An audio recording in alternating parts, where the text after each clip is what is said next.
Hello everyone, welcome to my YouTube channel. आप सभी का स्वागत है हमारे आज के इस वीडियो में। और इस वीडियो में हम लोग बात करेंगे दो बड़े अपडेट के बारे में। पहला अपडेट यहाँ पर जो है आरपीएफ के रिगार्डिंग है। आरपीएफ में एक बड़ा अपडेट यहाँ पर रेलवे ने दिया है। साथ ही यहाँ पर दूसरा अपडेट है ईसीए यानी कि एग्जाम कंडक्टिंग एजेंसी को लेकर।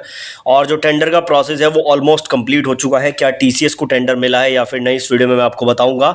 तो बिना स्किप के वीडियो को एंड तक जरूर देखें। और चैनल पर आप लोग नए हो तो चैनल को भी सब्सक्राइब कर लीजिए, क्योंकि रेलवे से जुड़ी पल पल की ऑथेंटिक अपडेट्स हमारे चैनल पर लगातार दी जाती हैं।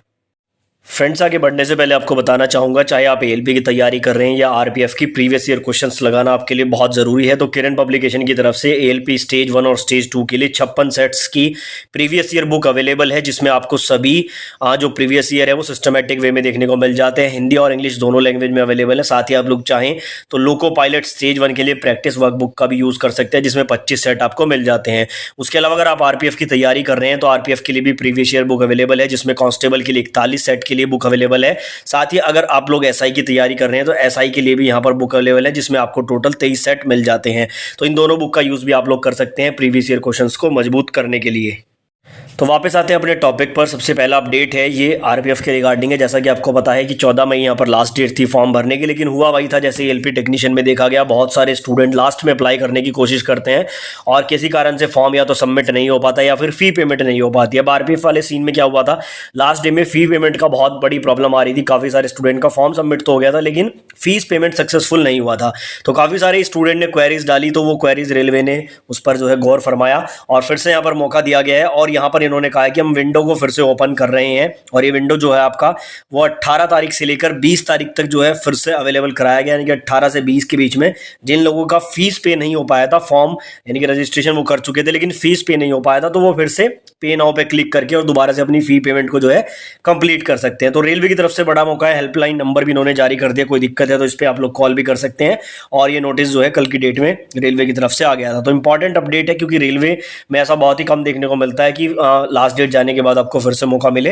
तो मौका मिल रहा है, तो जिनका भी फॉर्म यहाँ पर अटक गया था किसी कारण से, वो लोग यहाँ पर कंप्लीट कर सकते हैं। अब आते हैं दूसरे पॉइंट पे। दूसरा हमारा पॉइंट है ईसीए को लेकर, एग्जाम कंडक्टिंग एजेंसी को लेकर। तो लास्ट वीडियो में मैंने आपको थोड़ा सा हिंट दिया था कि जो ईसीए का प्रोसेस है वो ऑलमोस्ट कंप्लीट होने वाला है। तो उसी के बारे में थोड़ा डिटेल में आपको बताता हूँ। देखो, जब आपका ईसीए का सिलेक्शन होता है वहां पर बेसिकली दो प्रोसेस होते हैं, दो नहीं बेसिकली तीन होते हैं। सबसे पहला प्रोसेस तो ये होता है कि वो ईसीए टेंडर निकालते हैं। अब टेंडर निकालते हैं, उसमें कंपनीज को अप्लाई करना होता है। तो कंपनीज जो उसमें अप्लाई कर देती है, उसके बाद के दो प्रोसेस होते हैं। मान लो कि किसी टेंडर में 2 कंपनी ने अप्लाई कर दिया, 4 कंपनी ने अप्लाई कर दिया। अब वो 2 फेज से गुजरेंगे। सबसे पहले उनकी होती है टेक्निकल बिड। टेक्निकल बिड में क्या देखा जाता है, उनकी टेक्निकलिटीज देखी जाती है कि इस कंपनी के पास कितना इंफ्रास्ट्रक्चर है, ये कितने लोगों का एग्जाम कराने में मतलब कि कैपेबल है। ये सारी चीजें देखी जाती है। टेक्निकल तौर पर पूरी कंपनी की जांच होती है, उस पर उनको मार्क्स भी मिलते हैं। तो यहाँ पर मैं आपको बता दूं, जो ये रेलवे के एग्जाम्स हैं, इस बार पूरा टेंडर सभी एग्जाम्स के लिए एक ही टेंडर निकाला गया है, आपको पता ही होगा। तो उसकी टेक्निकल बिड जो है ना, वो 21 मई को कंप्लीट होने वाली है। यानी कि जो टेक्निकल बिड का जो प्रोसेस है वो 21 मई को पूरा कंप्लीट हो जाएगा। फाइनल हो जाएगा कि टेक्निकल बिड में कौन आगे चल रहा है। उसके बाद सेकंड प्रोसेस होता है आपकी फाइनेंशियल बिड।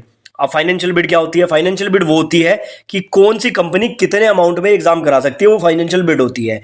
ठीक है। अब मान लो कि जैसे यहाँ पर 3 कंपनीज हैं, इसमें एक टीसीएस है, एक आपकी एनएसईआईटी है, और एक आपकी यहाँ पर एडुक्विटी नाम की एक कंपनी है, एडुक्विटी। ये 3 कंपनी ने यहाँ पर अप्लाई किया। जैसा मैंने आपको बताया 21 मई को टेक्निकल बिड खत्म हो जाएगी, पता लग जाएगा भाई टेक्निकली कौन जीत रहा है। तो देखो, ये आपको बताने की आवश्यकता नहीं है कि किसके पास सबसे ज्यादा टेक्निकल पावर है। टीसीएस के पास।